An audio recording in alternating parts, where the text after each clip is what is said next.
Akizungumza na wanafunzi hao wa skuli ya Utaani, meneja wa ufadhili wa Her Voice Fund kutoka Tanzania Bara, Khanes Mamoshi, amewataka wasichana hao kuzingatia usafi pamoja na kuchukua tahadhari wakati wanapokuwa katika ada zao za mezi.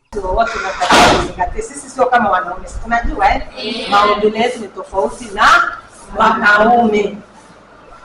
Sisi tunatakiwa tuwe makini sana, kunawa safi na tusiapply vitu kwenye sehemu zetu za siri, si ndio? Mungu alivyotuumba wanawake, kuna chemicals ziliwekwa ambazo naturally asili kabisa zinasafisha uke unatakata wenyewe. Sisi tukinawa Yesu utanawa kawaida, lakini tusije tukaingiza sabuni ikaenda mpaka kwenye via vya uzazi ndani, si ndio? Maana kuna wengine tukipita huko kuna misconception. Watu wanakwambia lazima ingize kidole usafishe na sabuni.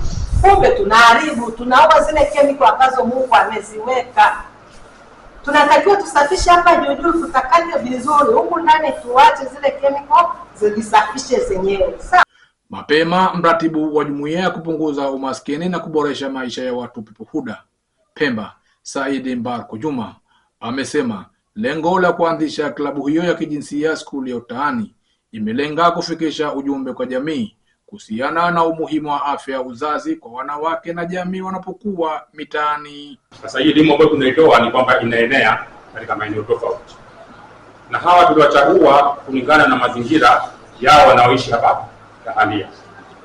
Tukaona wanahitaji kuweza kupewa hii fursa ya kupata kuingia katika klabu za elimu ya afya ya uzazi pamoja na mambo mengine, ambao itakuwa ni wajumbe kwenda kupeleka elimu hii katika maeneo yao wanaotoka tofauti. Upande wao wanafunzi wa skuli ya Utaani, Fatma Ali pamoja na Nasra Ali Abdalla, wamewashukuru wadau wa jumuiya ya People Huda na Her Voice Fund kwa kuwapatia elimu inayohusiana na afya ya uzazi pamoja na taulo za kike, huku wakiahidi kuwa mabalozi wazuri katika kufikisha elimu kwa wengine. Her Voice pamoja na People Huda kwa ajili ya kutupatia elimu, na tunahisi tutakuwa mabalozi kwa wenzetu, na tunawaomba waje kila muda ili watuhamasishe hii elimu na kuongeza ujuzi ili tupate kuhamasisha na wenzetu.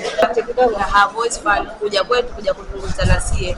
Kwa neno la shukrani tunasema tuwashukuru na tuwapenda waje tena na tena kuendeleza mradi huu.